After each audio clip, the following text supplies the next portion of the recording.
নমস্কার, আদাব। ক্রাইম পেট্রোলে আপনাদের স্বাগত। আজকেও আপনারা দেখবেন দামিনীর অধিকারের লড়াই নিজের স্বামীর কাছে স্ত্রীর মর্যাদা পাওয়ার লড়াই, নিজের সন্তানকে তার বাবার কাছে মেয়ের অধিকার পাইয়ে দেওয়ার। 29 বছরের দামিনী নিজের 1 বছরের মেয়ে মেহেক আর প্রতি পদে তাকে সাহায্য করে চলা প্রতিবেশী সুষমাকে নিয়ে উইমেন্স সেলে পৌঁছয়। সে গগনদেবের অপেক্ষা করছিল, যাকে সে নিজের স্বামী বলে দাবি করছিল। গগনদেব এলো, কিন্তু সে দামিনীকে নিজের স্ত্রী মানতে রাজি নয়। 3 বছর আগে 2009 সালে যখন 26 বছরের দামিনী একটা কল সেন্টারে চাকরি করত, তখন গগনের সঙ্গে তার প্রেম হয়। তাদের সম্পর্কে শুরু হয় কাজের খাতিরে করা একটা ফোন কল থেকে। গগনের পরিবার দামিনীকে কখনো মেনে নেবে না এ কথা জানা সত্ত্বেও গগন তাকে প্রেম নিবেদন করে। যদিও দামিনীর বাবা এটা মেনে নিতে পারছিলেন না যে বিয়ের পরে গগনের মা বাবাকে সব কথা বলা হবে এবং তারা সেটা মেনে নেবে, কিন্তু পরে গগন জোর দেওয়ায় উনি রাজি হয়ে যান আর 2009 সালের অক্টোবরে তাদের বিয়ে হয়। এর মধ্যে গগনের মা বাবা 15 দিনের জন্য উত্তরপ্রদেশে তাদের দেশের বাড়িতে গেলে সীমা দামিনীকে বরণ করে নেন এবং আশা করেন যে গগনের বাবা মা ফিরে এলে বৌমা হিসাবে তাকে মেনে নেবে। ওদিকে উত্তরপ্রদেশে গ্রামের বাড়িতে গগনের বাবা মহেশ্বরকে তার বড় দাদা রামেশ্বর গগনের জন্য এক পাত্রীর কথা বলেন। গগনের মায়ের পাত্রীটিকে বেশ পছন্দ হয়, কারণ মেয়েটি একমাত্র সন্তান হওয়ায় ভালো পণ নেওয়ার আশা ছিল। গগনের বাবা মা যখন বাড়ি ফিরে আসেন অবাক হয়ে যান। ওনারা জানতে পারেন গগন তাদেরকে না জানিয়ে বিয়ে করেছে। ওনারা দামিনীকে বৌমা হিসেবে মানতে অস্বীকার করেন। যখন মহেশ্বরকে তার দাদা রামেশ্বর বোঝান যতক্ষণ না দাবি দেওয়া না মিটছে মেয়েটিকে বাড়িতে ঢুকতে দেবে না, তখন মহেশ্বর দামিনীর বাবাকে ডেকে পাঠিয়ে নগদ, সোনা এবং জমকালো রিসেপশনের দাবি করে বসেন। দামিনীর বাবা একটা কাপড়ের মিলের একজন সাধারণ রিটায়ার্ড ওয়ার্কার ছিলেন। ওনার পক্ষে এই দাবি পূরণ করা সম্ভব ছিল না। এই ব্যাপারে গগন পরিবারের বিরুদ্ধে মুখ না খুললেও সে শ্বশুরবাড়িতে চলে আসে থাকার জন্যে। পরে দুবাড়িতে যাওয়া আসা শুরু করে। দামিনী নিজের সংসার পাতার জন্য ছটফট করছিল। তার বাবা সবসময় তার কথাই চিন্তা করত। 2010 সালের অগস্ট মাসে দামিনী প্রেগনেন্ট হয়। সেই সময়ই কয়েক মাসের জন্য গগন নিজের মা বাবার কাছে ফিরে যায়, যারা তখন উত্তরপ্রদেশে নিজেদের গ্রামে সেটেলড হয়ে গিয়েছিল। তারা তাকে বিয়ের জন্য চাপ দিতে থাকে। তার জ্যাঠা রামেশ্বর তার জন্য যে মেয়েটিকে আগে থেকে দেখে রেখেছিল সেই বৈশালী তার জীবনে প্রবেশ করে। 2011 এপ্রিল মাস, দামিনী 8 মাসের প্রেগনেন্ট। তার বাবা তাকে নিয়ে দুশ্চিন্তায় ভুগছিলেন। প্রতিবেশী সুষমা আর শ্যাম চিন্তিত ছিল। দামিনীর জন্য দুশ্চিন্তার মাসুল তার বাবাকে দিতে হলো। উনি হার্ট অ্যাটাক করে মারা গেলেন। আর এই বিপদের সময়ও গগন দামিনীর পাশে ছিল না। তার বক্তব্য ছিল গ্রামে তার ঠাকুরদার শরীর খুব খারাপ। 2011 মে মাসে দামিনী যখন মেয়ের জন্ম দেয় তখনও গগন তার পাশে ছিল না। মেয়ের জন্মে 2 দিন পর গগন কিছু সময়ের জন্য এলেও এটা বলে ফেরত গেল যে নাতনির কথা শুনে ওর বাবা মা নিশ্চয়ই গলে যাবেন আর সবকিছু ঠিক হয়ে যাবে, ও ফেরত আসবে। এভাবেই 6 মাস কেটে গেল। গগন কবে আসবে তা জানার জন্য চিন্তিত দামিনী তাকে ফোন করলো। তারপর গগন, আমি তোমার অপেক্ষা করছি। তুমি কবে ফিরে আসবে? কবে আমার স্বামী আমার সাথে থাকবে? কবে আমার বাচ্চা তার বাবার কোলে উঠে খেলবে? এখন তো আমার মনে হচ্ছে যে তুমি নিজেই হয়তো আমাকে মানতে চাও না। হ্যাঁ দামিনী, আমার বিয়ে হয়ে গেছে। কি? হ্যাঁ, আমার বিয়ে হয়ে গেছে, আমার ফ্যামিলি আছে। এই জন্য বলছি তুমি আমাকে ভুলে যাও। তুমি কবে বিয়ে করলে? কোথায়? এখানে আমাদের গ্রামে, এই বছর 21শে মে। এবার বুঝেছো আমার কথা? তার মানে আমাদের মেয়ে জন্মানোর 1 সপ্তাহ পরেই তুমি বিয়ে করে নিয়েছো? তুমি এরকম কি করে করতে পারলে? তুমি তো আমাকে বলে গিয়েছিলে যে তুমি আমাদের মেয়ে হবার খবর বাবা মাকে দিতে যাচ্ছ। দেখো দামিনী, যা হওয়ার ছিল তা হয়ে গেছে। এখন কান্নাকাটি করে কোনো লাভ নেই। এই জন্য বলছি এবার তুমিও তোমার নতুন জীবন শুরু করে নাও।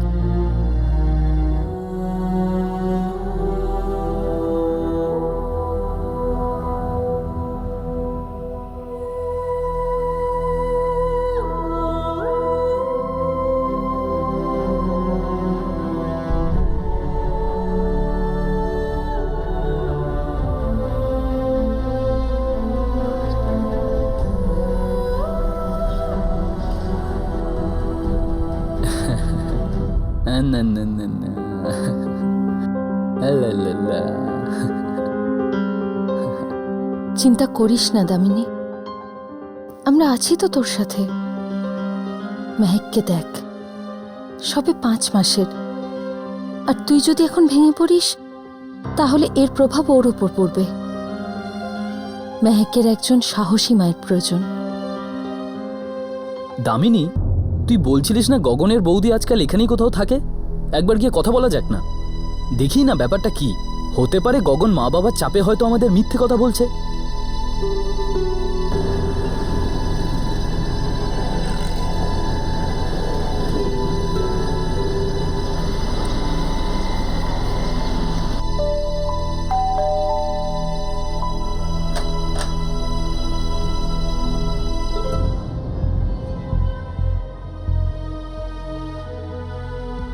সত্যি কথা বলবো, গগন তোমাকে মিথ্যে কথা বলেছে। ঠাকুরদা মারা গেছেন তা অনেক বছর হয়ে গেছে। বৌদি, সত্যি কি গগন গ্রামে আবার বিয়ে করে নিয়েছে?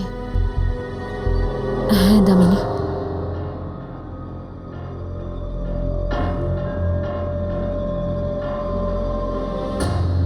এসব কিছু কি তোমার চোখের সামনে হয়েছে? হুম। আর তুমি ওকে আটকাবার চেষ্টাও করোনি? আমি কি করতাম দামিনী?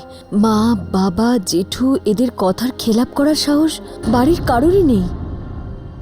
যদি কেউ কিছু করতে পারতো তাহলে শুধু গগনই। কিন্তু আমার মনে হয় ও পাল্টে গেছে, পণের লোভে পড়ে গেছে। ও কিছুই বলেনি।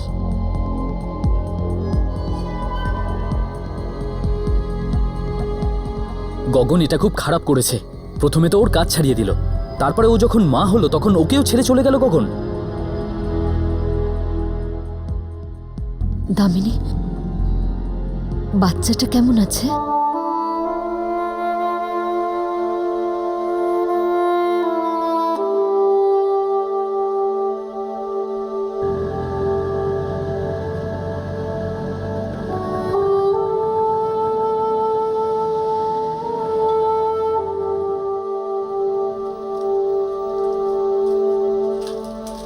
দামিনী, খাবার তৈরি আছে, মেহেককে দুধ খাইয়ে চলে আসিস।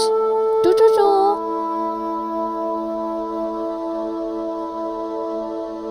দামিনী, আমি বুঝতে পারছি এটা সত্যি খুব সমস্যার, কিন্তু কতদিন ভেতর ভেতর কষ্ট পাবি? সবার সাথে কথাবার্তা বললে তবেই তো মনটা হালকা হবে। আর আমরা সব সময় তোর সাথে আছি তো। হুম।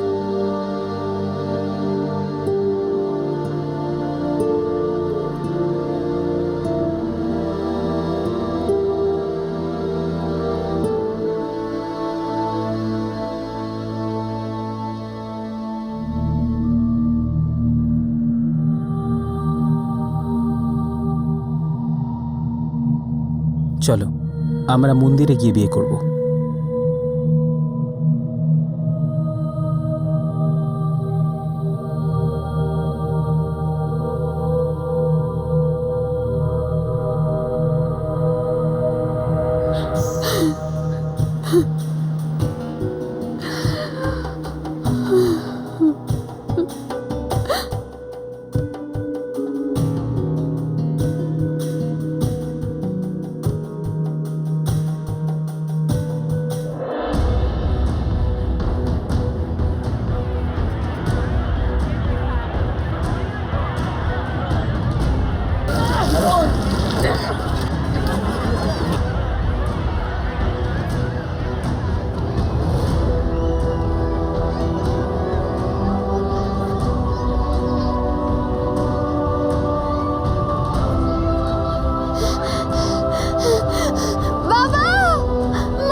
দামিনী, দামিনী খাবার এনেছি। দামিনী, দামিনী দরজাটা খোল। দামিনী,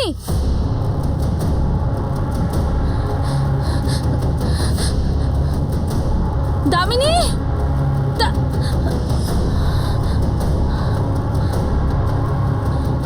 দামিনী, দামিনী খোল। দামিনী দরজা খোল। শ্যাম, আমার খুব ভয় লাগছে। ও খুব মনমরা ছিল। যদিও দামিনী তুই দরজাটা খোল। দামিনী দরজাটা খোল। দামিনী, দামিনী দরজা খোল।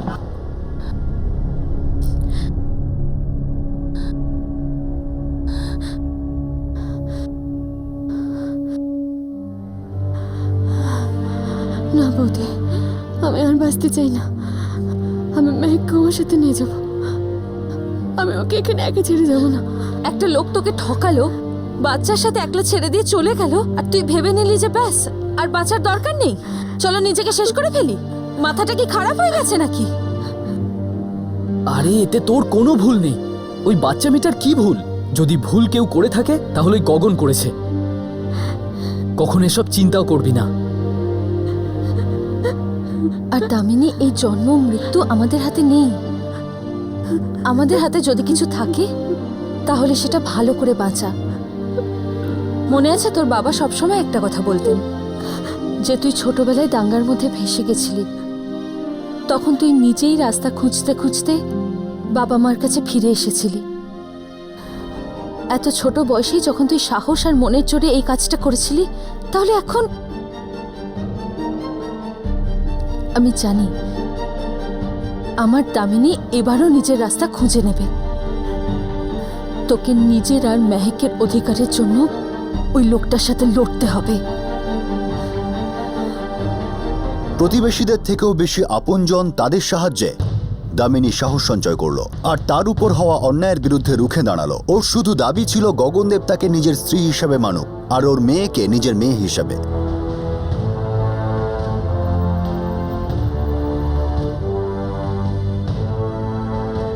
আমরা বিয়েতে উপস্থিত ছিলাম। ম্যাম, এই দেখুন, ম্যারেজ রেজিস্টারের ইন্টিমেশন লেটার আর এই আমাদের ফটোগ্রাফস। আমরা আমাদের বিয়ে রেজিস্টার করার জন্য অ্যাপ্লাইও করেছিলাম, কিন্তু করতে পারিনি, কেননা গগনের বাবা মা মানেনি। আর তারপর কিছু না কিছু ঘটতেই থাকে। ঠিক আছে, আমি এই গগনের সাথে কথা বলবো। ও এখন ইউপিতে আছে তো, ওর গ্রামে? হ্যাঁ ম্যাডাম।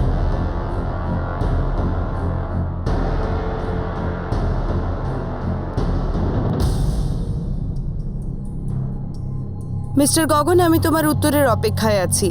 নাকি তুমি এটা চাও যে আমি তোমার বিরুদ্ধে এফআইআর নিই? সমস্যা হয়ে যাবে, ভেবে নাও।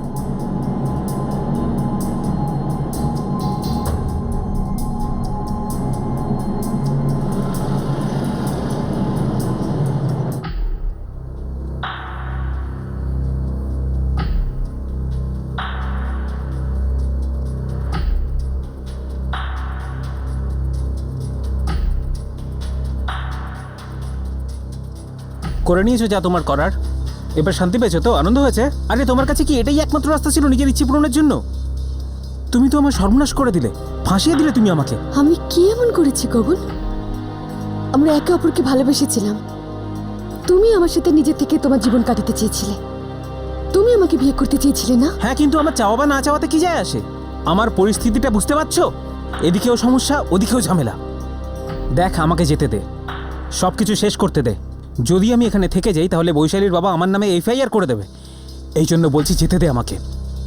তুমি চলে গেলে আর ফিরে আসবে না। আগেও ফেরোনি, এখনো ফিরবে না। তোমার কি মনে হয় তুমি যদি এভাবে আটকাও তাহলে আমি তোমার হয়ে যাব? গগন, আমি তোমাকে ভালোবাসি। আমার কথা ছাড়ো, তোমার বাচ্চাটার কথা তো ভাবো। এর জন্য আমাকে ওখানকার জীবনটাকে আগে সামলাতে হবে। দামিনী, দেখো, আমিও ভালো করে বাঁচতে চাই।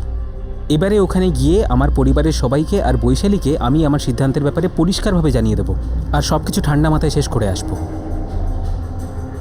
দেখো দামিনী, পুরনো ব্যাপারটাকে শেষ না করে নতুন কি করে শুরু করব? আর এমনিতেও তুমি তো ব্যাপারটাকে পুলিশের কাছ পর্যন্ত পৌঁছেই দিয়েছো। আমি পালিয়ে আর যাবো কোথায়? তাই বলছি, ভয় পেও না। যেটুকু বাকি আছে সেটা আমাকে শেষ করে আসতে দাও।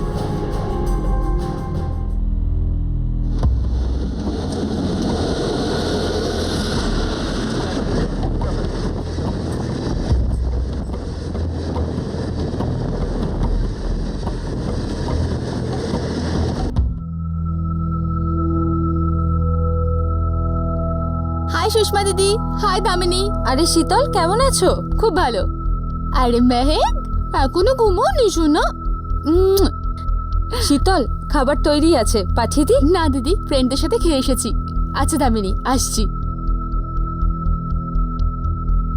অনেক হয়েছে, তুই আবার ওর উপর ভরসা করলি। তোর ওকে যেতে দেওয়াই উচিত হয়নি। বৌদি, আমি আটকেও তো রাখতে পারতাম না। ও আমাকে প্রমিস করেছে যে ও তাড়াতাড়ি ফিরে আসবে। হ্যাঁ, ঠিকই বলেছিস। ও প্রমিস নিশ্চয়ই রাখবে। ও তো প্রমিস রাখার জন্য অনেক অ্যাওয়ার্ডও পেয়েছে, তাই না? এবার যদি ফিরে না আসে তাহলে সোজা পুলিশে কমপ্লেন করবি।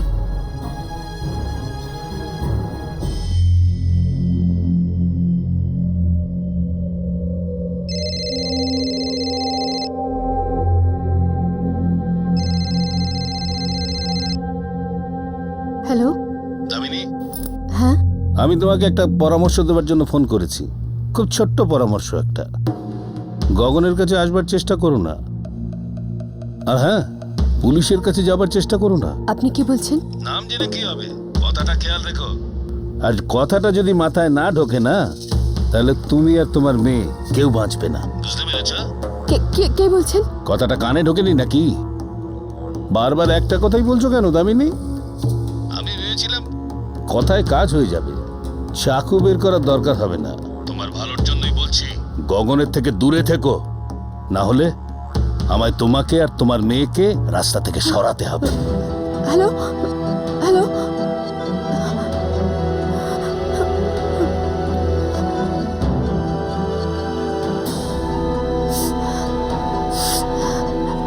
যে নাম্বারে আপনি ফোন করেছেন সেটি পরিসীমার বাইরে রয়েছে।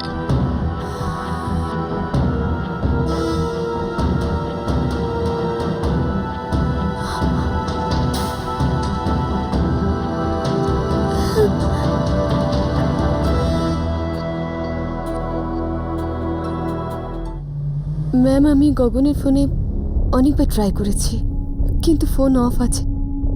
মনে হচ্ছে নাম্বার চেঞ্জ করে ফেলেছে। ম্যাডাম, যে নাম্বার থেকে ফোন এসছে ওটা ইউপির নাম্বার। দামিনী, আমি তোমার এনসিটাকে এফআইআর এ কনভার্ট করছি, কিন্তু এর পরের কার্যক্রম লোকাল থানায় করবে। যার এরিয়ায় এই কেসটা পড়ে সেই এটা দেখবে। আমি এক্ষুনি তোমার ফাইলটা ওখানে পাঠিয়ে দিচ্ছি, তোমাকে ওখানে যেতে হবে। ঠিক আছে।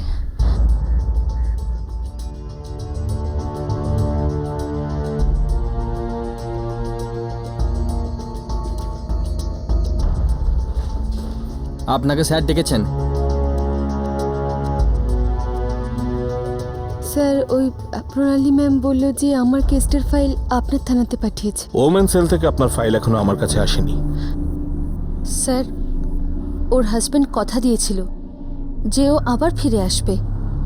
ফিরে তো আসেনি, তার উপর আবার হুমকি দিচ্ছে।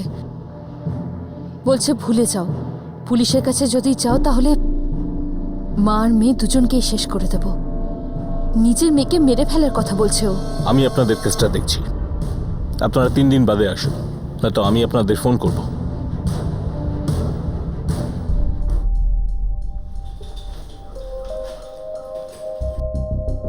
এখন আমি কি বলবো, আপনাদের ফাইল তো এখনো আমার কাছে আসেনি। কিন্তু স্যার, প্রণালী ম্যাম যে বলল আমার কেসটার ফাইল 4 দিন আগে পাঠিয়ে দিয়েছে। হয়তো কোথাও কোনো গন্ডগোল হয়েছে। স্যার, আপনি তদন্ত তো শুরু করুন। দেখুন, আপনারা এফআইআর উইমেন সেলে করেছেন, সেই মতোই চলতে হবে। আপনারা 1 সপ্তাহ বাদে আসুন, হতে পারে ফাইলও এসে যাবে।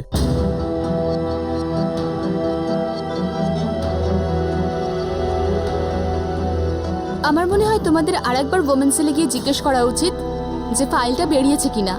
আর আর ওদের কথা অনুযায়ী যদি ফাইল হাতে পাঠানো হয় তাহলে তো টাইম লাগার কথা নয়, আর পুলিশ স্টেশন বেশি দূরেও নয়। হ্যাঁ, শীতল ঠিকই বলছে। আমাদের আবার প্রণালী ম্যাডামের সঙ্গে দেখা করা উচিত। আরে কি বলছো তোমরা? আমি তো সেই দিনই এফআইআর লিখে পাঠিয়ে দিয়েছিলাম। আরতি, এদের ফাইলের কি হলো? ম্যাডাম আমি তো ওই দিনই ডিসপ্যাচ করে দিয়েছি, ওখানে থানাতে রিসিভও হয়ে কে গেছে। রিসিভ করেছিল? কনস্টেবল গায়কোয়াড়। ঠিক আছে, তুমি যাও। আচ্ছা।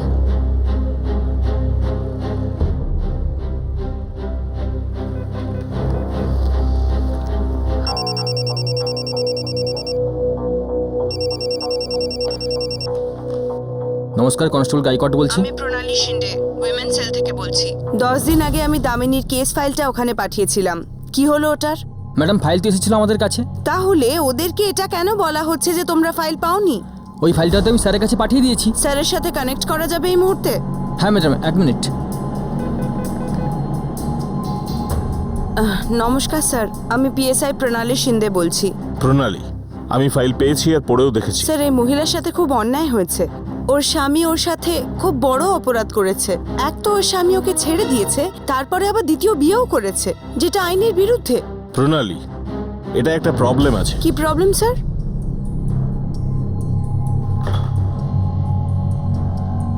কি বললেন উনি? উনি তোমাকে এক্ষুনি ডেকেছেন, এই মুহূর্তে।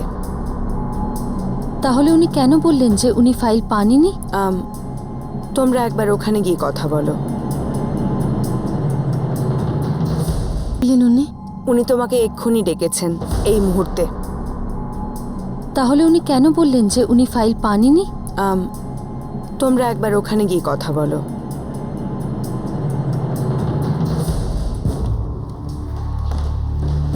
আপনি ভেতরে যান।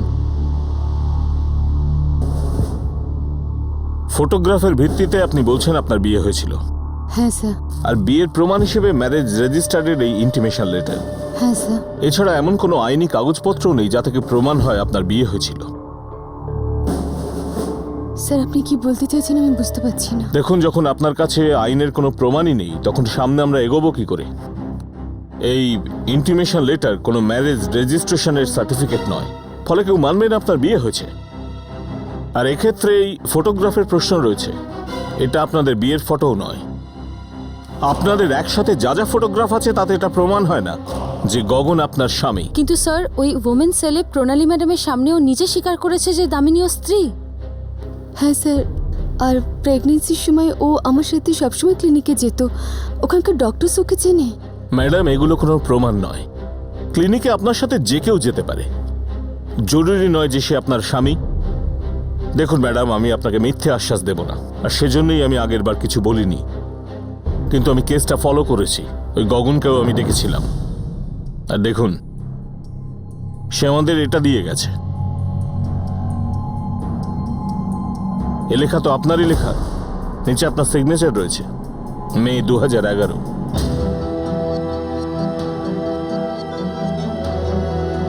আমার আর গগনের সাথে কোনো সম্পর্ক নেই।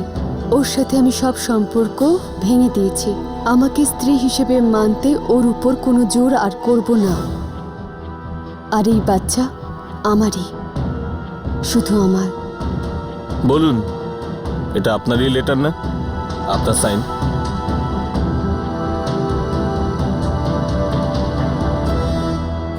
দামিনী, এটা তুই লিখেছিস? স্যার, স্যার আমি মানছি যে এই চিঠিটা আমি লিখেছি, কিন্তু কিন্তু ওই দিন অন্য কারণ ছিল। গগন আমাকে অন্য কথা বলেছিল।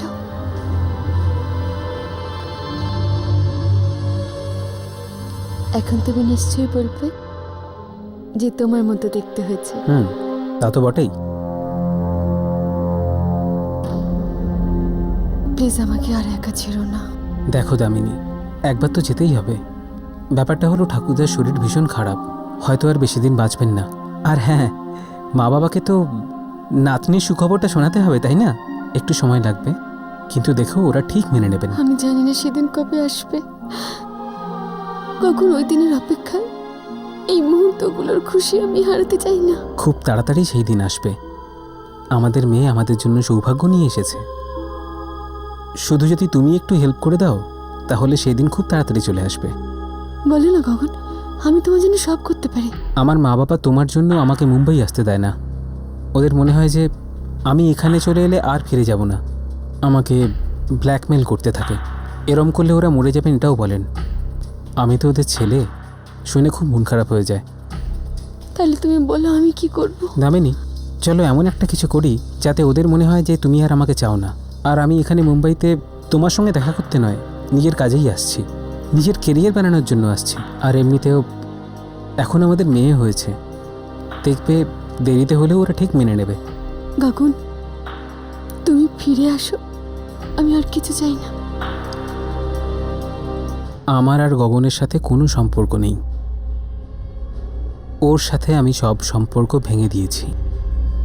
আমাকে স্ত্রী হিসেবে মানতে ওর ওপর কোনো জোর আর করব না।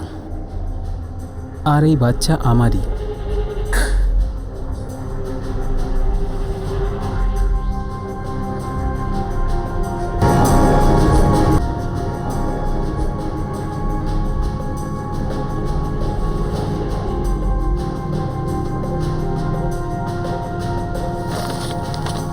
এখন আমি আসি, গিয়ে বলবো যে আমি বাবা হয়ে গেছি, তখন দেখবে ওরা ঠিক মেনে নেবেন। তুমি চিন্তা করো না, আমি ভালোর জন্যই যাচ্ছি। আর যদি না মানেন না, তাহলে এই চিঠিটা দেখাবো, তাহলে ওরা নিশ্চয়ই আসতে দেবে 100%। দামিনী, নিজের খেয়াল রেখো।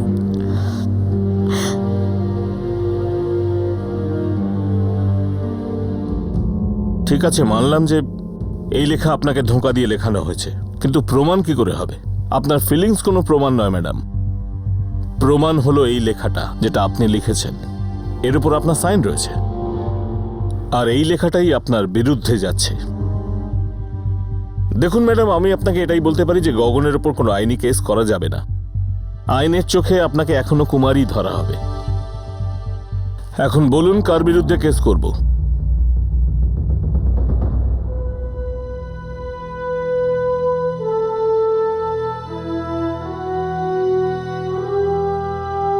হার মানবে না।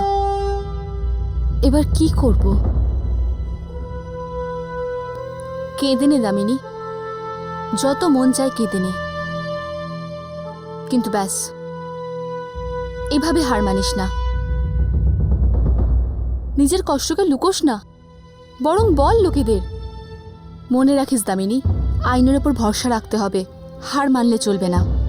তাহলে আমরা কি আদালতে যাব? প্রয়োজন পড়লে যাব, কিন্তু সবার আগে দামিনীর কষ্টটা আমাদের অনেক বেশি লোককে জানাতে হবে। কি করে? আমার মনে হয় আমাদের ফ্রেন্ডসবুক পেজ দিয়ে শুরু করা উচিত। এর মাধ্যমে অনেক বেশি লোকের সাথে কানেক্ট হতে পারবো। কিন্তু কোনো একজন মহিলার সমস্যা নিয়ে এত লোক মাথা ঘামাবে কেন? কেন ঘামাবে না? আর এখানে প্রবলেমই বা কোথায়? দামিনী কেন কোনো অপরাধ না করে এভাবে কষ্ট পেয়ে যাবে? আর গগন এত অন্যায় করার পরও ঘুরে বেড়াবে? গগনকে ওর অন্যায়ের শাস্তি পেতেই হবে। গগনকে দামিনী আর ওর বাচ্চার দায়িত্ব নিতেই হবে। কোনো প্রমাণ ছাড়া তো খুব সহজেই ভাবে বেরিয়ে যাচ্ছে গগন, কিন্তু আমার পুরো বিশ্বাস আছে লোকেরা এগিয়ে আসবে আর আমাদের সম্পূর্ণ সাহায্য করবে। আজকাল অনলাইন মুভমেন্ট চলছে সোশ্যাল নেটওয়ার্কিং সাইটের মাধ্যমে। দামিনী, তুই আগে কল সেন্টারে কাজ করতিস না? তোর নিশ্চয়ই কোনো ফ্রেন্ড বুকে অ্যাকাউন্ট ছিল। আমার অ্যাকাউন্ট ছিল, কিন্তু এখন সেটা বন্ধ করে দিয়েছি। গগন চাইতো না যে আমি কোনো অপরিচিত লোকের সাথে কথা বলি বা বন্ধুত্ব করি, ব্যাস এই জন্য বন্ধ করে দিয়েছিলাম। আর যখন আমি অফিস ছেড়েছিলাম তখন আমি ডিঅ্যাক্টিভেট করে দিয়েছিলাম। আমরা ওটাকে রিঅ্যাক্টিভেট করে নেব বা কোনো নতুন অ্যাকাউন্ট খুলে নেব। দামিনী, তুই অধিকারের জন্য লড়তে চাস তো?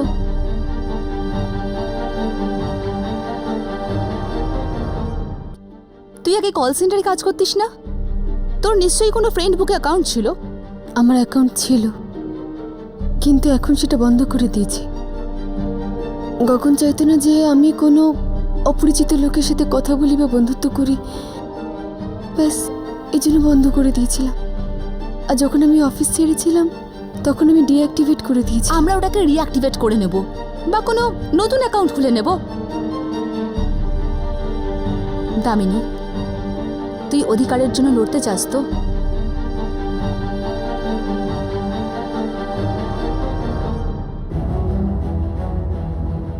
দামিনী, তুই এই ইমেল আইডিটা ইউজ করতিস তো?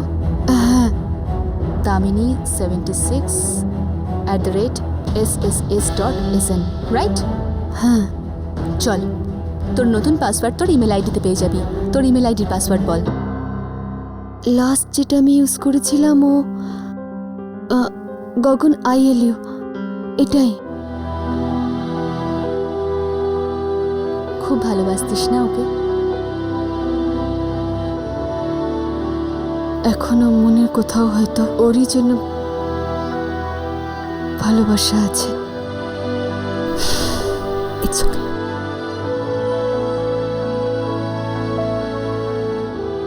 পেয়ে গেছি। আরে বাহ, এটা তো অ্যাক্টিভও রয়েছে। চল এবার তোর আর গগনের একসাথে ফটোগ্রাফসগুলো ম্যারেজ রেজিস্টার ইন্টিমেশন লেটারটা আপলোড করে দিচ্ছি, তোর স্ট্যাটাস আপডেট করে দিচ্ছি, আর তোকে ফ্রেন্ড লিস্টে অ্যাড করে তোর স্ট্যাটাস নিজের ওয়ালে শেয়ার করে দিচ্ছি। আর আমার সমস্ত বন্ধুদের বলছি শেয়ার করার জন্য। আমার সম্পূর্ণ বিশ্বাস লোকেতে সাড়া দেবে আর আমাদের সাহায্যও করবে। দে ছবিটা দে।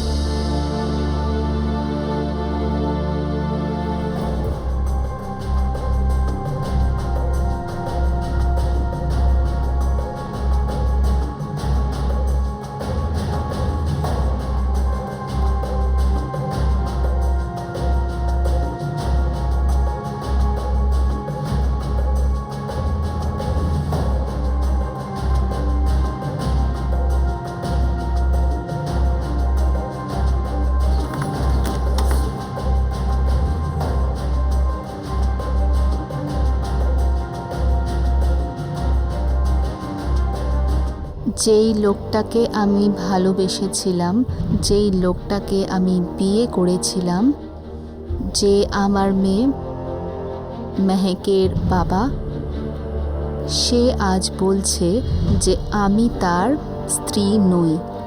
সে আমাকে ঠকিয়ে আর একটা বিয়ে করে নিয়েছে। আমার কাছে বিয়ের সার্টিফিকেট নেই, তাই আমাকে দুধের মধ্যে থেকে মাছির মতন বের করে সরিয়ে দেওয়া হয়েছে।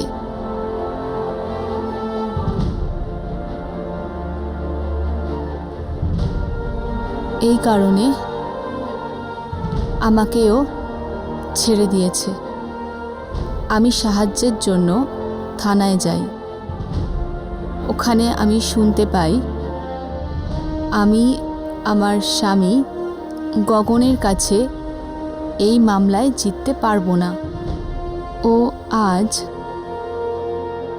ইউপির এক গ্রামে নিজের দ্বিতীয় স্ত্রীর সাথে শান্তিতে বসবাস করছে, আর আমি এখানে নিজের আর ওর 1.5 বছরের মেয়ে মেহেকের সাথে খুব কষ্টে দিন কাটাচ্ছি। আমি ন্যায় চাই। প্লিজ যতটা সম্ভব এই পেজটাকে ফরওয়ার্ড করে দিন আর শেয়ার করুন। আমার নিজের অধিকারের লড়াইতে আপনাদের সঙ্গ চাই। তীর তো আমরা ছেড়ে দিয়েছি, এবার দেখতে হবে যে কখন নিশানায় লাগে।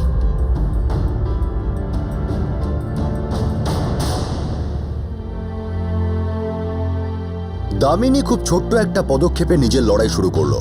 নিজের লড়াইকে সোশ্যাল নেটওয়ার্কিং সাইটের মাধ্যমে মানুষের কাছে পৌঁছে দেওয়ার ভাবনা দামিনীর জন্য লাভজনক হয়ে দাঁড়ালো। আর এখান থেকেই দামিনীর কথা না শুধু দামিনীর আশেপাশের লোক, এমনকি গগনের কাছের মানুষরাও জানতে পারলো। কয়েকজন সাহায্যের জন্য এগিয়ে এলেন, আর এখন দামিনীকে নিজের অধিকারের দাবিতে এগিয়ে যেতে হতো। দামিনীর লড়াই কি এগোতে পারলো? যাদের সাহায্য পেয়ে দামিনী অবশেষে সফল হলো, সেই সাহায্যকে দামিনী কি প্রতিবাদের রূপ দিতে সফল হলো? দামিনীর লড়াই পরে গিয়ে মারাত্মক আকার ধারণ করলো। দামিনী নিজের জন্য এবং নিজের মেয়ের জন্য অধিকারের লড়াই চালিয়ে যাবে। এই অধিকারের লড়াইয়ের তৃতীয় তথা শেষ ভাগ আমরা আপনাদের দেখাবো পরের দিন। নমস্কার, আদাব, ক্রাইম পেট্রোল দস্তাকে আপনাদের সবাইকে স্বাগত।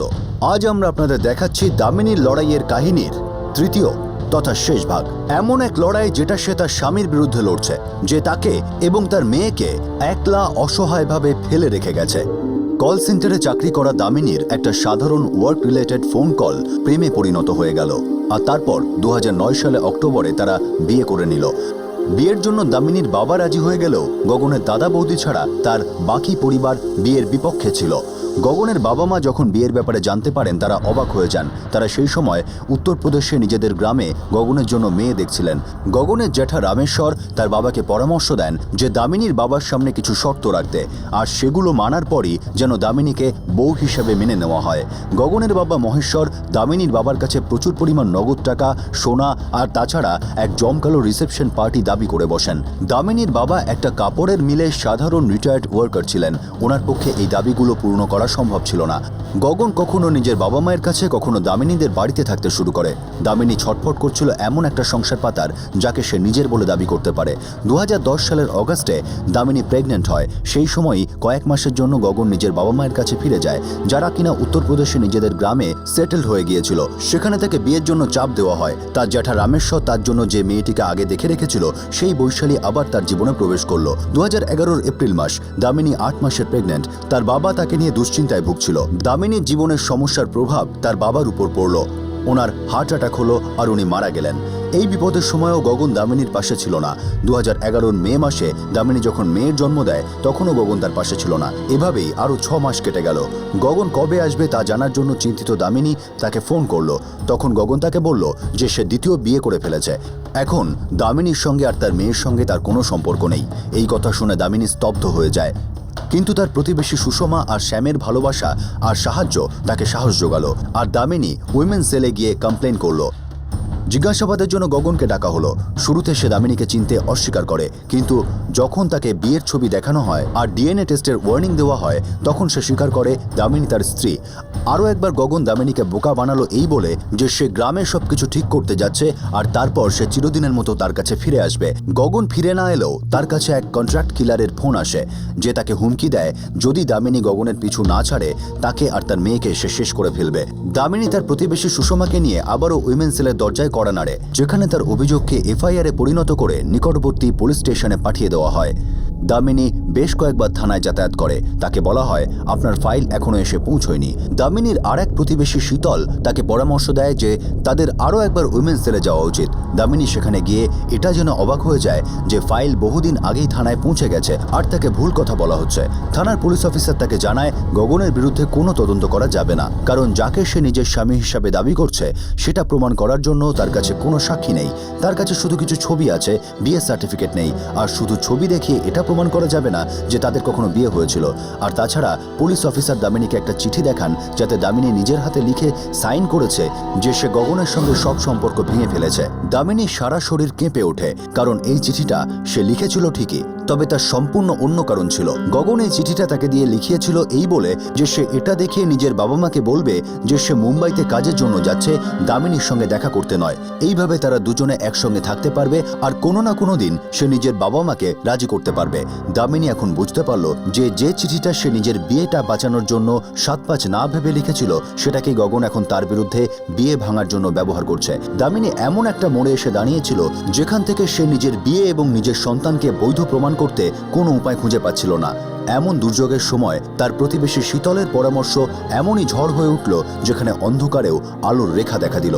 শীতল একটা সোশ্যাল নেটওয়ার্কিং সাইটের সাহায্যে দামিনীর কথা যত বেশি সম্ভব মানুষের কাছে পৌঁছে দেবার পরামর্শ দিল। আর দামিনীর ফ্রেন্ডসবুক নামের সোশ্যাল নেটওয়ার্কিং সাইটের অ্যাকাউন্ট রিঅ্যাক্টিভেট করালো। এবার তারপর প্লিজ যতটা সম্ভব এই পেজটাকে ফরওয়ার্ড করে দিন আর শেয়ার করুন। আমার নিজের অধিকারের লড়াইতে আপনাদের সঙ্গ চাই। তীর তো আমরা ছেড়ে দিয়েছি, এবার দেখতে হবে যে কখন নিশানায় লাগে।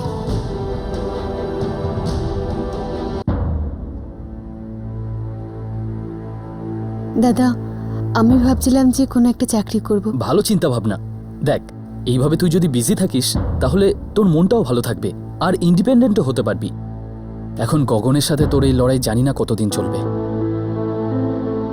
মেহেক এখনো অনেক ছোট দামিনী, তাই এখন আবার অফিস জয়েন করা তোর জন্য একটু সমস্যার হবে। আমি জানি বৌদি, সেজন্য ভাবছিলাম এমন কোনো কাজ যদি পাই যেটা আমি ঘরে বসে করতে পারি। দেখ দামিনী, আমি জানি তুই গ্র্যাজুয়েট, পড়াশোনায় খুব ভালো, কিন্তু বাড়িতে বসে তুই ছোটখাটো কাজই করতে পারবি। দেখ, কাজ কখনো ছোট বড় হয় না, তাই না? আমি জানি দাদা, কাজ কখনো ছোট বড় হয় না, কাজ তো কাজই। যদি এটাই ভাবিস, হয়তো আমি কিছু সাহায্য করতে পারবো।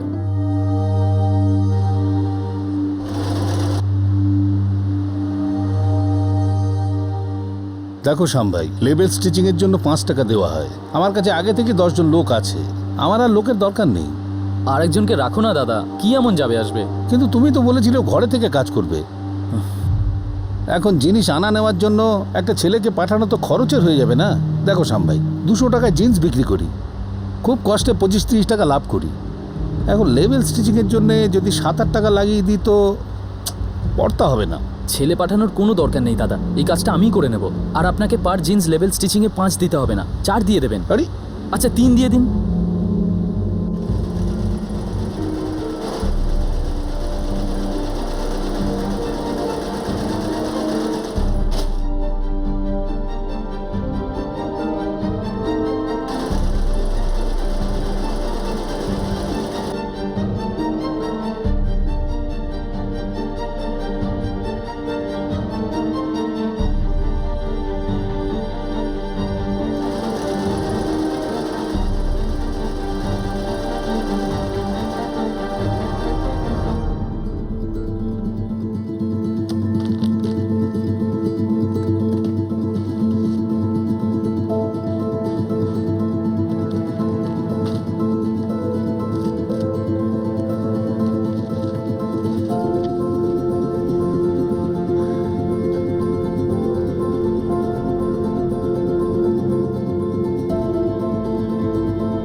দামিনী, নিজের লড়াই চালিয়ে যাও, আমরা তোমার সঙ্গে আছি।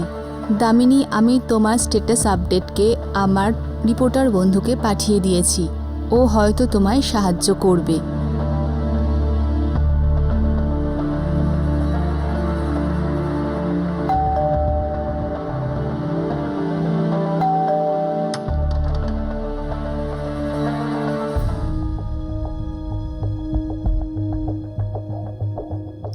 দিদি, অনেক রেসপন্সেস পেয়েছি। ফ্রেন্ডসবুকে একটা ইউপি গ্রুপ আছে, সে আমাদের দামিনী স্ট্যাটাসে রেসপন্স করেছে। শীতল, তোমার কি মনে হয় এতে কোনো লাভ হবে? আশা করতে দোষ কোথায়? কি জানি না এখন আমি কি চাইবো আমি ওর কাছে। ওর মনে তো আমার জন্য কিচ্ছুটি নেই, না মেহেকের জন্য। কিন্তু ও ওর দায়িত্ব থেকে মুখ ফিরিয়ে নিতে পারে না। সব বাবার মতো ওকে ওর দায়িত্ব নিতেই হবে। এইভাবে তোকে ছেড়েও যেতে পারে না। তুমি এটা ভেবো না যে তুমি ঝগড়া করছো, তুমি শুধু নিজের অধিকার চাও। তোমার স্বামী আর তোমার শ্বশুরবাড়ির লোকেরা এইভাবে তোমার অধিকার ছিনিয়ে নিয়ে ঝাড়া হাত পায়ে বসে থাকতে পারে না। তোমার জীবন আর তোমার ইমোশন নিয়ে খেলতে পারে না।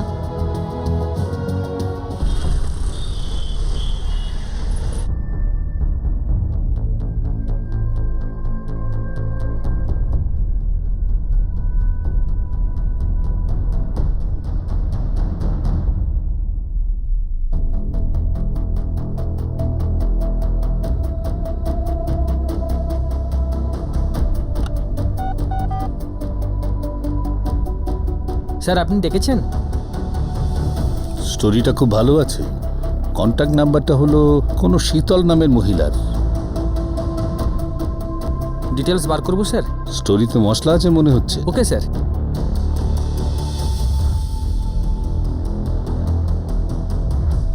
পুরো স্টোরি কভার করছে। ইউপির খুব বড় নিউজ পেপার, আর অনেক দূর অব্দি ওদের হাত রয়েছে। আচ্ছা, কবে ছাপবে? এটা তো জানি না, কিন্তু হ্যাঁ, কিন্তু আমাদের কথাগুলো তো পৌঁছলো।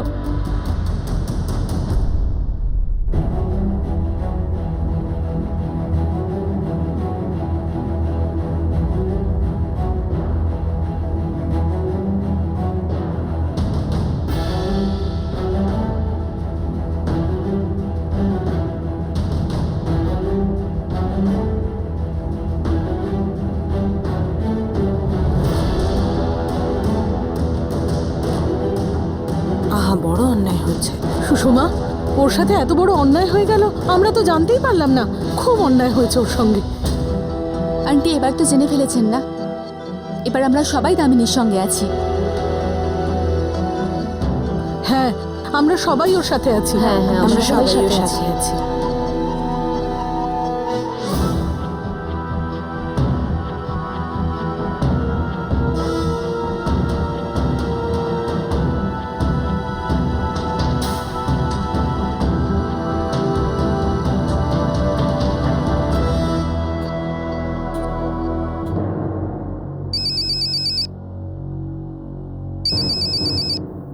হ্যালো, আমি কি মিস শীতলের সঙ্গে কথা বলতে পারি? হ্যাঁ বলুন। আমি সুনীল বর্মা কথা বলছি।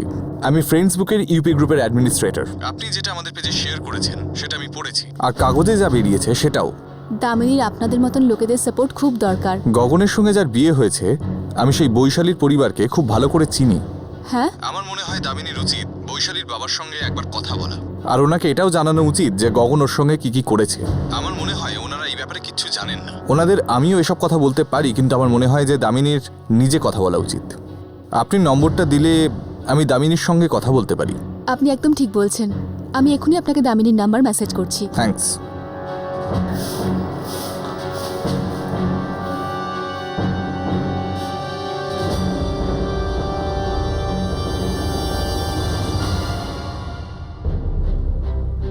আমি কি কথা বলবো?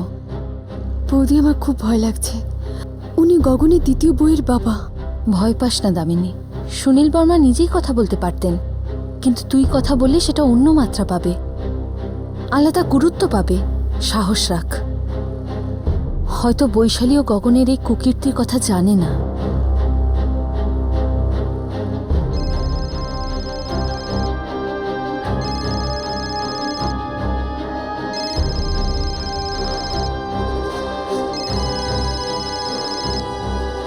হ্যালো।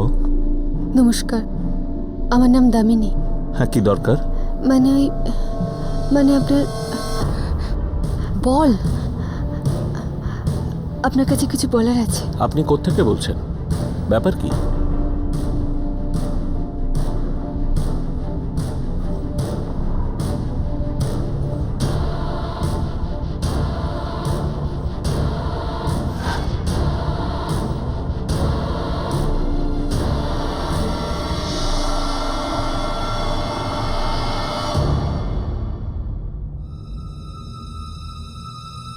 দেখো, তুমি যেই হও তাতে আমার কিছু যায় আসে না, কিন্তু যদি তুমি কোনোভাবে আমার মেয়ের সুখের সংসারে আগুন লাগাও, তাহলে আমি তোমার জীবন নরক বানিয়ে দেব।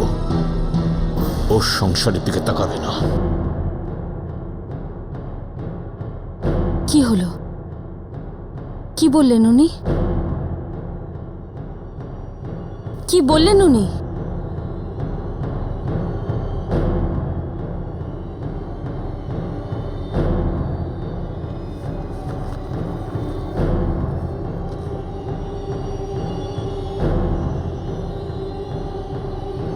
ওরা মানুক বা নাই মানুক, সত্যি তো সত্যিই থাকবে। দেখা যাক ওরা কতদিন এড়িয়ে থাকতে পারে, কতদিন সত্যি থেকে পালিয়ে বাঁচে।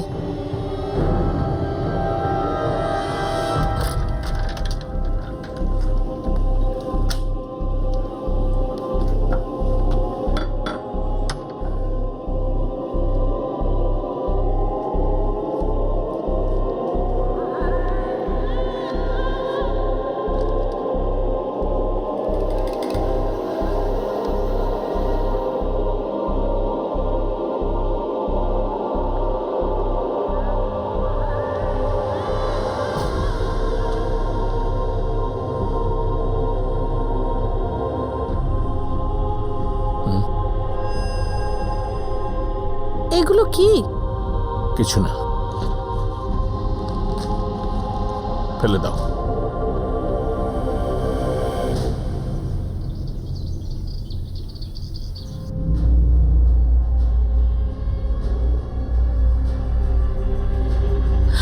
রামেশ্বরবাবু, আমাদের দিক থেকে তো ওকে। যদি এরকমটাই হয় তাহলে আমাদের তরফ থেকে ওকে। কি বলো মহেশ? হ্যাঁ দাদা, আপনারা যা যা বলেছেন আমরা তাতে রাজি, কোনো কিছু ত্রুটি রাখবো না। আসলে একটাই তো মেয়ে আমার। দেখুন, এটা আপনার বড় মনের প্রকাশ। অসংখ্য ধন্যবাদ। অনেক অনেক অভিনন্দন, অভিনন্দন।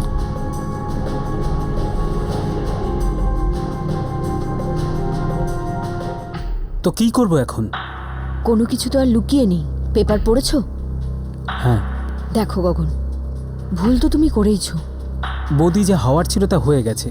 তুমি কেন ওর হয়ে ওকালতি করছো? বেচারি মেয়েটা 1.5 বছরের একটা বাচ্চা নিয়ে কিভাবে রয়েছে বলো তো? 7 পাক, বিয়ে, সবকিছু ভুলে গেছো। আমি বোকামি করেছিলাম। বোকামি তুমি করেছো, কিন্তু তার শাস্তি ও পাচ্ছে। তাহলে তুমি কি চাও? আমি ওকেও এখানে নিয়ে আসি? বৌদি, সব শেষ হয়ে গেছে, কেন পুরনো কথা তুলে আনছো? ওকে তো তুমি ঠকিয়েছো, ওকে বোকা বানিয়েছো।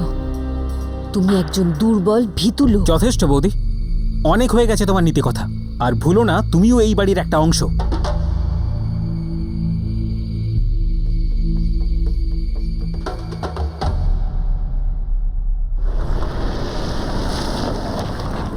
গ্রাম প্রধানের সঙ্গে দেখা করেছিলাম, মানুষটাকে খুব বুদ্ধিমান মনে হলো। আমাদের পুরো গ্রুপ দামিনীকে হেল্প করতে চাইছে।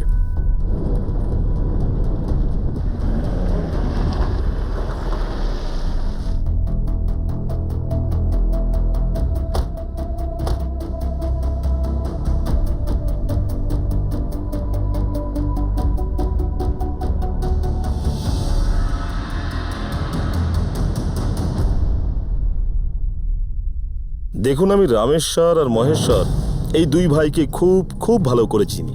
গগন আর বৈশালীর বিয়েতেও আমি গিয়েছিলাম। এটাই তো খারাপ হয়েছে বদ্রীনাথ বাবু, ওই ছেলেটা দামিনীকে ধোকা দিয়েছে, ধোকা দিয়ে দ্বিতীয়বার বিয়ে করেছে।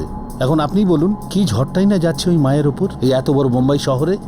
আর সেটার কারণ এটাই যে বিয়েটা রেজিস্ট্রি করা হয়নি। ঠিকই বলেছেন আপনারা, এটা সত্যি খুব খারাপ। এবার কি করা যায় সেটা আপনিই বলুন।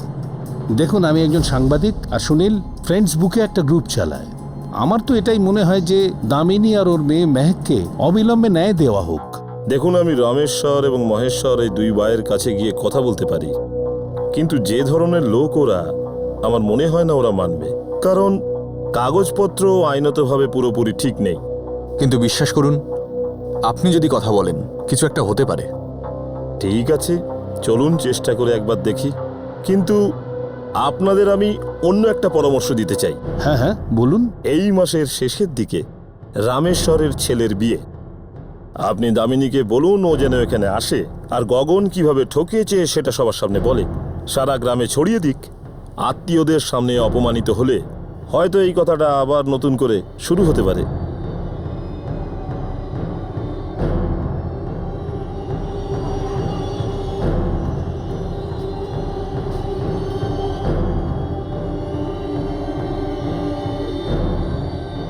আমার তো মনে হয় দামিনীর না মেয়েকে সঙ্গে নিয়ে যাওয়া উচিত। হ্যাঁ, এটা একদম সঠিক সময়। গগন আর ওর ফ্যামিলিকে সবার সামনে বাধ্য হয়ে এটা মেনে নিতেই হবে। কিন্তু বৌদি, আমার সাহস হচ্ছে না। ভরসা রাখ দামিনী, ভয় পাওয়ার কোনো কারণ নেই। ওখানে সুনীল বাবু আছেন, রাঠে বাবু আছেন, আর সুনীল তো একটা এনজিওর সাথেও কথা বলেছে, ওরাও সাহায্য করার জন্য তৈরি। হ্যাঁ দামিনী, তুই আমাদের সঙ্গে চল, আমরা 25 তারিখে ইউপি যাচ্ছি তো। গ্রেট। মোহিতের বিয়ে 28 তারিখে। আমি সুনীলকে বলে দেবো, ও তোমাকে স্টেশনে নিতে চলে আসবে। কলাবতী আন্টি, দামিনী যাচ্ছে, টিকিট বুক করে দাও।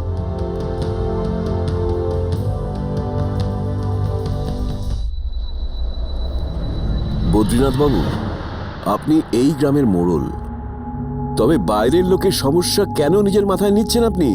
ওরা আমাদের ওপর আঙুল তুলছে আর আপনি দাঁড়িয়ে দাঁড়িয়ে দেখছেন। দেখুন, ওদের পক্ষ নেওয়াটা বড় কথা নয়, কিছু তো ভুল হয়েছে। কি ভুল হয়েছে? ওটা কোনো বিয়ে ছিল? ওটা তো একটা ছেলে খেলা ছিল। খেলায় খেলায় বাচ্চাও হয়ে গেল। আরে ও গগনের মেয়ে। কে জানে কার। রামেশ্বর বাবু, এভাবে সত্যিটাকে লুকোবেন না। গগন, তুমি কেন বলছো না? তুমি এখন বাচ্চা নও, সম্পূর্ণ যুবক। প্রধান মশাই, ভুলবশত হয়ে গেছে। আর তাছাড়া ভুল তো আমার একার ছিল না। বাবা না বুঝেছিল, ভুল ছিল, ছেলে মানুষই ছিল, যাই ছিল, কিন্তু এখন সে একটা বাচ্চার মা, তোমারই বাচ্চার মা। এভাবে নিজের দায়িত্ব থেকে সরে আসতে পারো না, বুঝেছো? দেখুন প্রধান মশাই, এটা গ্রামের কোনো পুকুর, সড়ক বা বিদ্যুৎ জলের সমস্যা নয়। এটা আমাদের ব্যক্তিগত ব্যাপার, আর আপনি এটাতে নাক না গলালে খুশি হব। ঠিক আছে, আমি আমার সীমায় থাকব। আমি আশা করে এসেছিলাম আপনারা বুঝবেন, কিন্তু আপনারা বোধহয় বুঝতে রাজি নন। ঠিক আছে, রামেশ্বর বাবু, ও আপনার ছেলের বিয়েতে আসবে। যখন অপমানিত হবেন তখন হয়তো আপনারা বুঝতে পারবেন। চলো।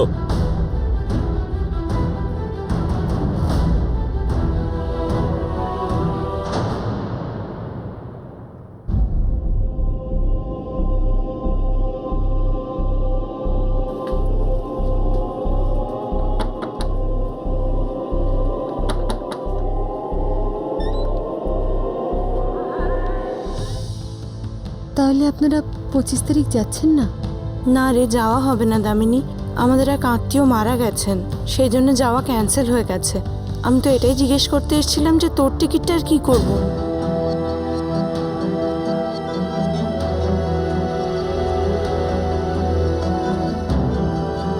ভয় পাস না, ওখানে সুনীল, রাঠিবাবু সবাই তো আছেন। ওখানে তোর একদম একলা লাগবে না, চিন্তা করিস না।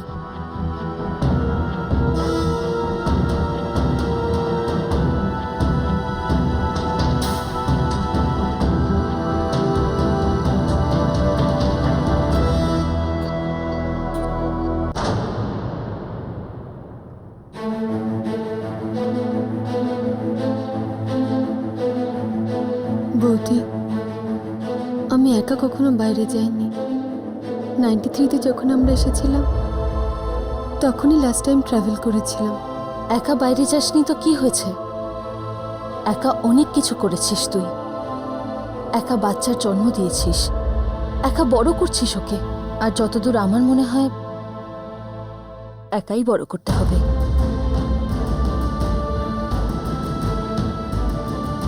শুধু ওই লোকটাকে ওর দায়িত্বটা মনে করিয়ে দিতে হবে। এটাই তোর জীবনের যুদ্ধ।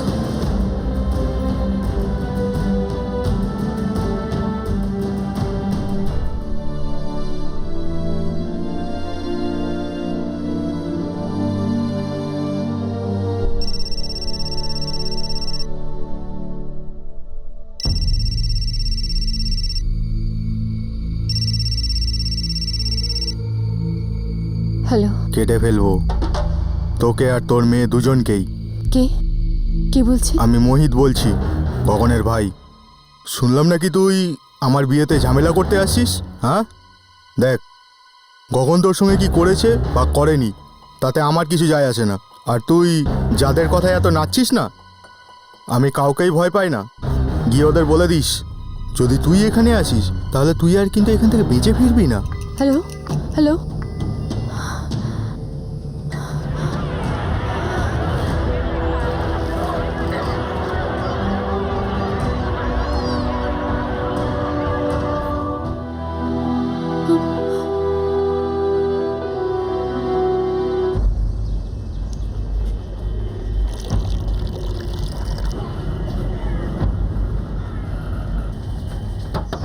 দামিনী, দামিনী, দামিনী, দামিনী, দামিনী! কি করছে এই মেয়েটা? দিদি, 7টা বেজে গেছে, 8:30টায় ট্রেন।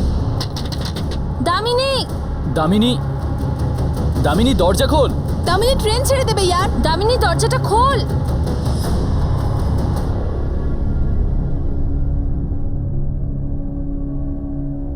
কি হয়েছে? যাবি না নাকি? আমি নিজের জন্য ভাবি না, আমি শেষ পর্যন্ত যেতে পারি, কিন্তু মেহেকের কথা ভাবলে আমি ঘাবড়ে যাই। আমি মেহেকের জীবন বিপদে ফেলতে পারি না। এখন ওর জীবনটা পুরো পড়ে রয়েছে। দামিনী, রাঠিবাবু, সুনীল, ওনাদের পুরো গ্রুপ তোকে নিতে আসবে, আর ওই গগন আর মোহিত তোর কোনো ক্ষতি করতে পারবে না। আমি নিজের চোখের সামনে ভীষণ রকম মাতদাঙ্গা হতে দেখেছি। নিজের জীবন বাঁচাতে আমি পাগলের মতো চিৎকার করেছি, বাবা, মা, দাদা, বাবা। আমি সবকিছু করার জন্য তৈরি, কিন্তু মেহেকে জীবন আমি বিপদে ফেলতে পারি না। এই হুমকি মিথ্যে হতে পারে, কিন্তু কিন্তু যদি কেউ আমার সামনে চাকু বার করে আর মেহেকের কিছু হয়, তাহলে আমি কি করব? কার জন্য বাঁচবো আমি? কার জন্য লড়বো? কি হবে আমার এইসব লড়াই করে?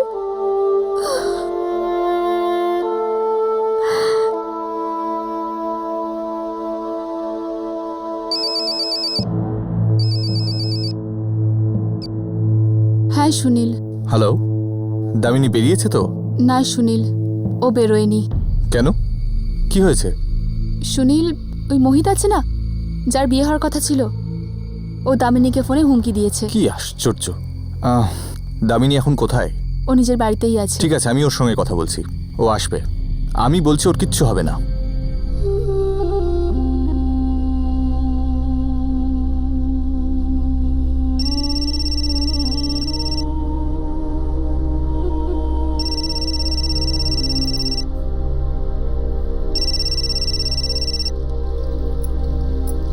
আমাকে ক্ষমা করুন সুনীল বাবু। তুমি কেন ক্ষমা চাইছো দামিনী? ক্ষমা তো আমাদের চাওয়া উচিত, যে তোমাকে এটুকুও ভরসা দিতে পারিনি যে তুমি আর মেহেক আমাদের কাছে সেফ থাকবে। সুনীল বাবু প্লিজ আপনি আমার কাছে ক্ষমা চাইবেন। তার মানে তুমি আমাদের বিশ্বাস করো? গুড, তুমি প্লেনে করে চলে এসো, আমি কথা দিচ্ছি কিচ্ছু হবে না, না তোমার না মেহেকের। কিন্তু সুনীল বাবু, বিশ্বাস আছে তো আমাদের ওপর? কিন্তু কিন্তু করো না দামিনী। ব্যাস একবার চলে এসো, আমি এক্ষুনি ফ্লাইট চেক করে বলছি। আমাকে বিশ্বাস করো, এখানে তোমাকে বা মেহেককে কেউ কিচ্ছু করতে পারবে না, ঠিক আছে? চিন্তা করো না, তুমি ব্যাস চলে এসো।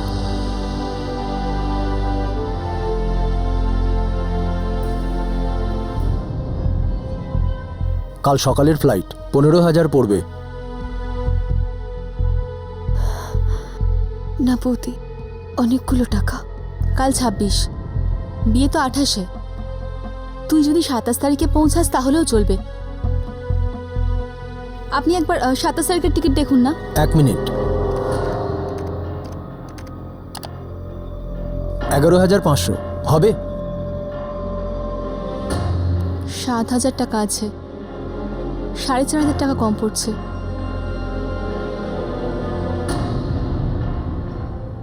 না না না, এই দামে দিতে পারবো না।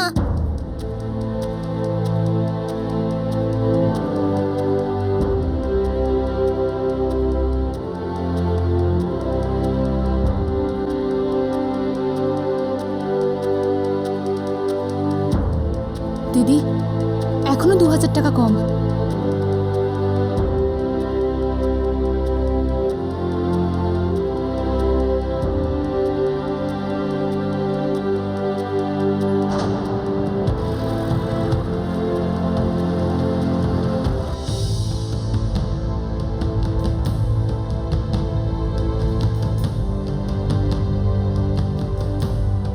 আরে টেনশন নিস না ইয়ার, এয়ার হোস্টেসকে জিজ্ঞেস করিস কিভাবে সিট বেল্ট বাঁধে।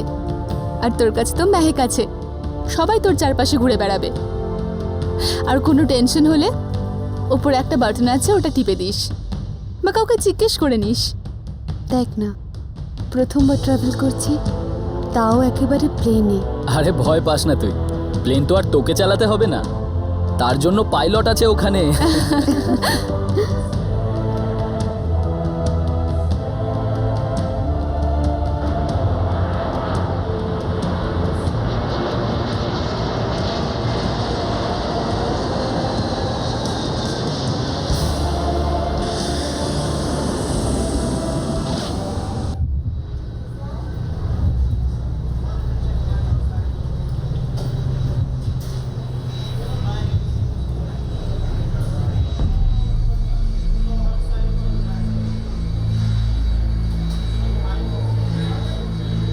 এক্সকিউজ মি, আপনিই দামিনী?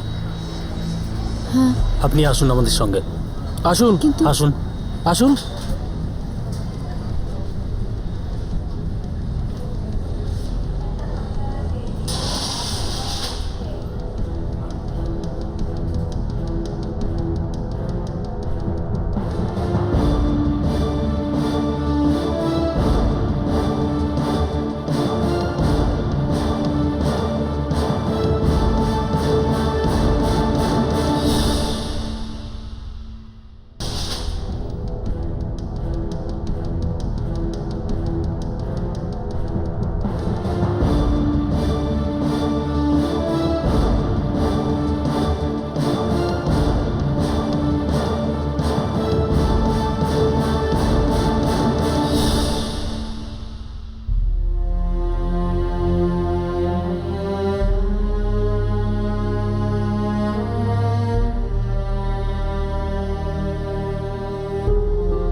নমস্কার, আমি সুনীল বর্মা, ইনি মিস্টার রাঠি। নমস্কার। আর ইনি শর্মিলা দেবী। নমস্কার। চলো দামিনী, তোমার শ্বশুর বাড়ি যাই। চলো, এসো।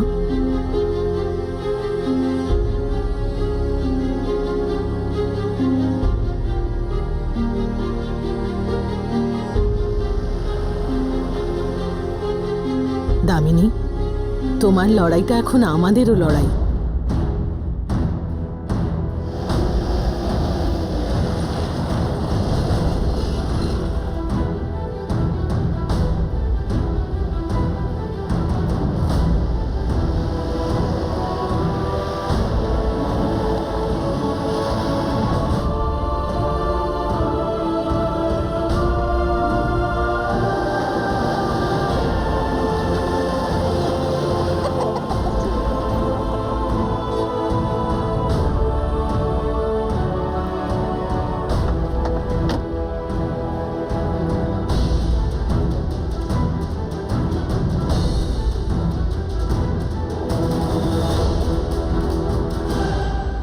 দামিনী, ইনি হলেন গ্রাম প্রধান বদ্রীনাথ বাবু।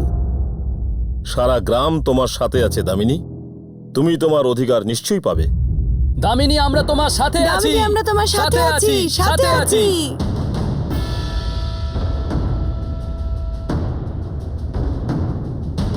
আরে এসো চল ভাই, চল এসো। চল চলো চলো চলো চলো।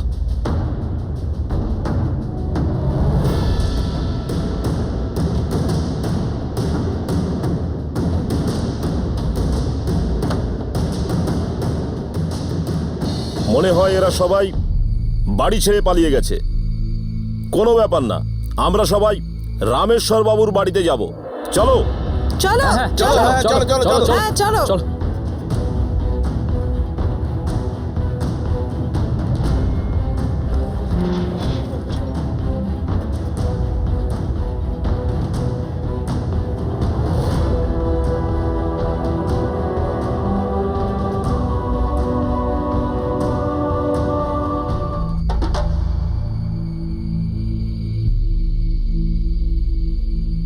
রামেশ্বর বাবু, আপনার ভাই ও তার পরিবার কোথায়? জানি না, কোথাও গেছে হয়তো। আচ্ছা, আমরা শুনেছি আপনার ছেলের বিয়ের তারিখ পিছিয়ে গেছে। এর সাথে আপনার আর এই গ্রামবাসীদের কোনো সম্পর্ক নেই। গগন কোথায়? ওর সাথে দেখা করতে ওর মেয়ে আর ওর স্ত্রী এসছেন। দেখুন মোড়ল মশাই, কে এসছে, কার সাথে দেখা করতে এসছে, তার সাথে আমার কোনো সম্পর্ক নেই। রামেশ্বরবাবু, ভালো এটাই হবে যে আপনার ভাই আর তার ছেলে যেন বেরিয়ে আসে আর দামিনীকে স্বীকার করে। আমরা 15 দিনের সময় দিচ্ছি। যদি উনি এই নোটিশটা না মেনে নেন, সামনে যদি না আসেন, তাহলে তার ফল কিন্তু খুব খারাপ হবে।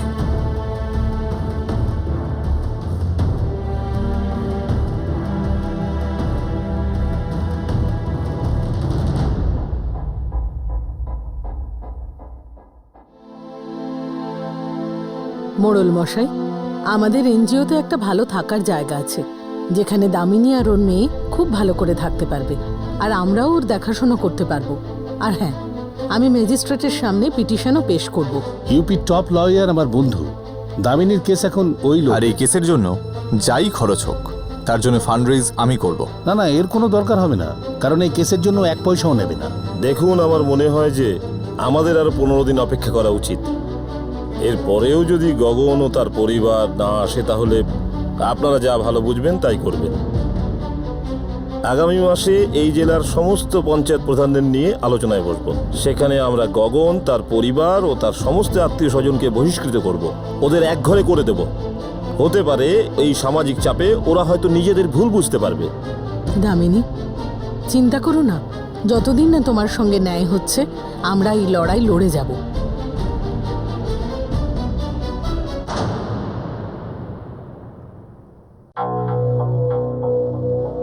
15 দিন হয়ে গেল, কিন্তু গগন ও তার পরিবার ও আত্মীয় স্বজনদের তরফে কোনো খবর নেই।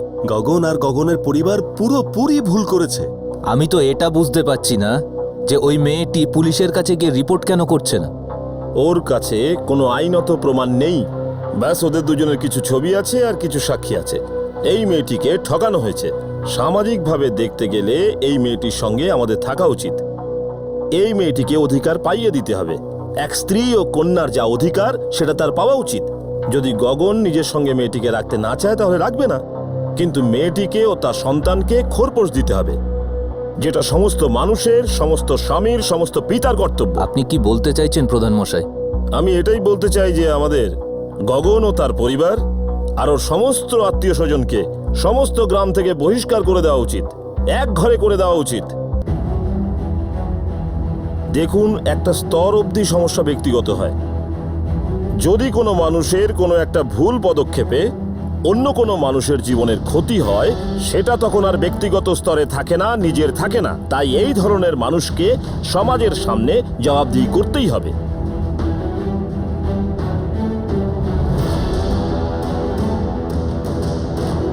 আমার সম্মতি আপনার সঙ্গে আছে। আমরা সবাই আপনার সাথে আছি। হ্যাঁ, আমরা সবাই আপনার সাথে আছি। সবাই সবাই আমরা সবাই আপনার সঙ্গে একমত।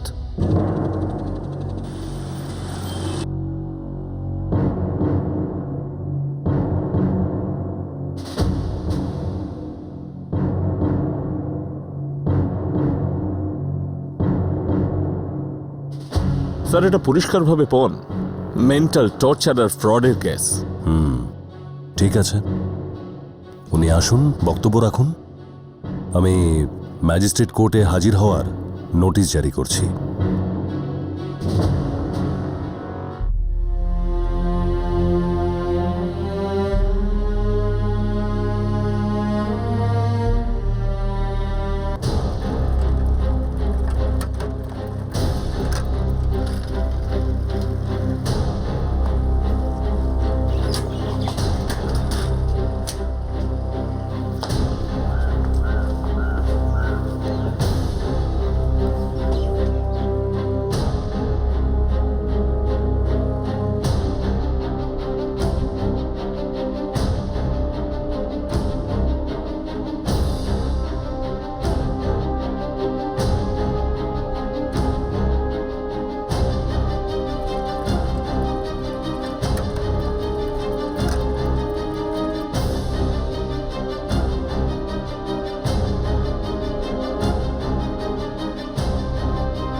তিনটে নোটিশ এসেছে, এবার আমরা কি করব?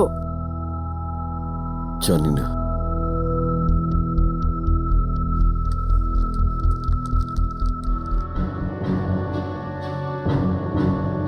আপনার আর আপনার আত্মীয় রামেশ্বর বাবুর ঠিকানায় 3টে নোটিশ পাঠানো হয়েছে।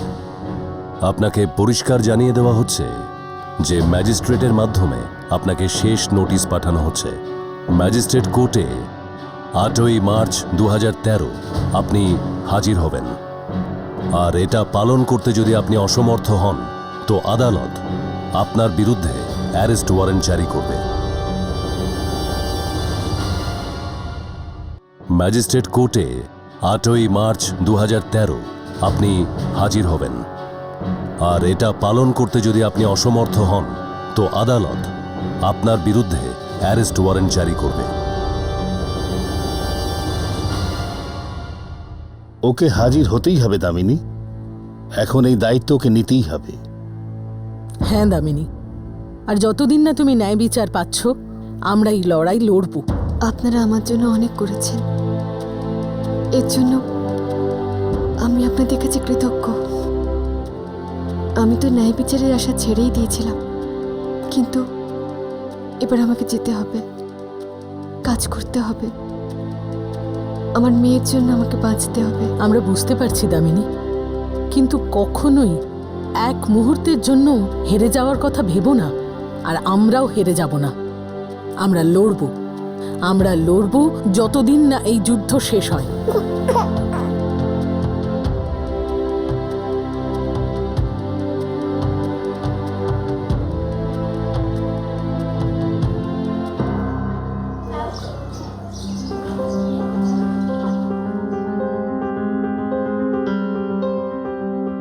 এইভাবে লেজ গুটিয়ে পালিয়েছে, কি জানে কোথায় গিয়ে রয়েছে। আমি কোনোদিন ভাবতে পারিনি যে কখন আমাকে এইভাবে ছেড়ে চলে যাবে। এই নাটক করবার কি দরকার ছিল? আমাকে একবার বলতে পারতো যে আমার প্রতি ওর সব ভালোবাসা ফুরিয়ে গেছে, আমি ওকে মুক্তি দিয়ে দিতাম।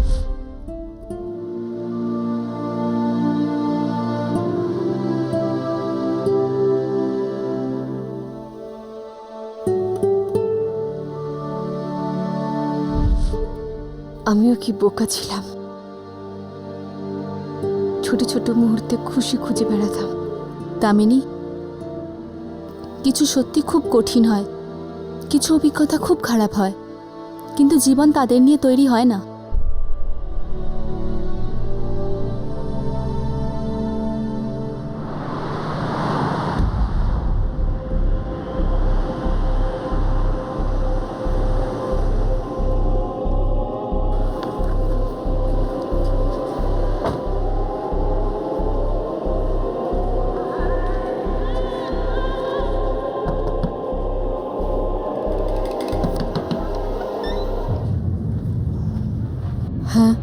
নমস্কার, আপনি দামিনী? হ্যাঁ, আমি বৈশালীর ফাদার প্রকাশ চৌবে।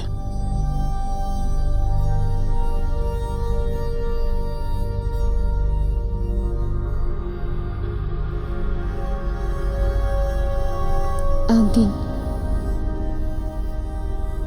দামিনী, আমায় মাফ করে দিও। আমি ফোনে তোমার সঙ্গে ঠিক করে কথা বলিনি।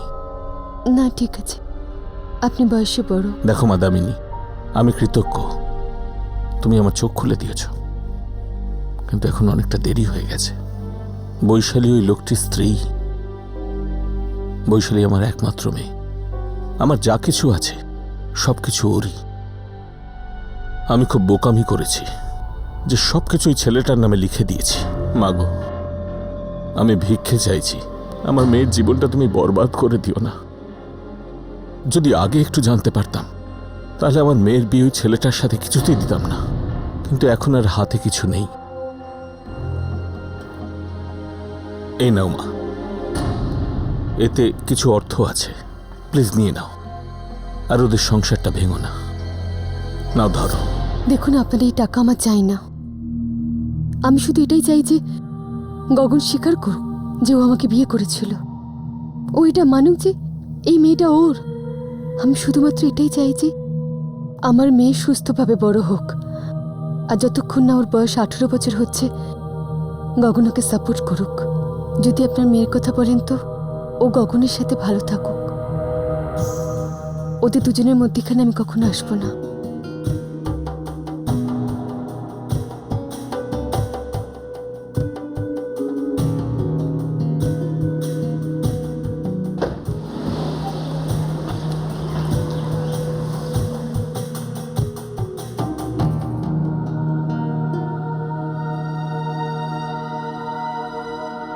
দামিনীর লড়াই চলছিল। এই কেসের শুনানির তারিখ 8ই মার্চ 2013 ধার্য হয়, আর সেই দিন গগনের কোর্টে আসার কথা ছিল, কিন্তু সেদিনও গগন বা তার পরিবারের কেউই কোর্টে হাজিরা দিতে উপস্থিত হয়নি। কোর্টে পরের শুনানি ছিল 9ই এপ্রিল 2013 তারিখে, আর যদি সেদিনও গগন কোর্টে উপস্থিত না হতো তাহলে এই কেসে কোর্টকে বাধ্য হয়ে একতরফা সিদ্ধান্ত নিতে হতো, যেটা দামিনীর পক্ষেই যেত। দামিনী কোর্টে গগনের কাছ থেকে খোরপোশের জন্য দাবি জানিয়েছিল, যেখানে দামিনীর জন্য জীবনভর খোরপোশ আর তার মেয়ের জন্য তার লালন পালনের খরচা করতে হবে যতদিন না পর্যন্ত তার বিয়ে হচ্ছে। দামিনীর নামে একটা বাড়ি দেওয়ারও দাবি জানানো হয়েছিল। কোর্ট গগন আর তার পরিবারের আর্থিক অবস্থার কথা যাচাই করে, আর তার উপর ভিত্তি করে খোরপোশের পরিমাণ ঠিক করা হয়। একটা সোশ্যাল নেটওয়ার্কিং সাইট, মিডিয়া, গ্রাম পঞ্চায়েত আর সরকারি কর্মচারী ধীরে ধীরে হলেও এরা সবাই দৃঢ়ভাবে দামিনীকে সাহায্য করতে এগিয়ে আসেন। দামিনী, যাকে এক ব্যক্তি নিজের ইচ্ছে বিয়ে করেছিল আর পরে তাকে অসহায় অবস্থায় ফেলে যায়, এক প্রতিবেশী দম্পতি, ওখানকারই এক বাসিন্দা, আরও অনেক লোক দামিনীর পাশে গিয়ে দাঁড়ান আর তার লড়াইকে সফল করে তোলেন। হ্যাঁ, আমরা করতে পারি। যদি আমরা মন থেকে চাই, আমরা সবকিছু করতে পারি। আপনাদের সাথে আবার দেখা হবে ক্রাইম পেট্রোল 10 থেকে আরও একটা নতুন কেস নিয়ে। ততক্ষণ নিজের খেয়াল রাখবেন, সুরক্ষিত থাকবেন, আর মনে রাখবেন, অন্য কাউকে কষ্ট পেতে দেখলে না দেখার ভান করবেন না। উঠুন আর এগিয়ে এসে তাকে সাহায্য করুন। জয় হিন্দ।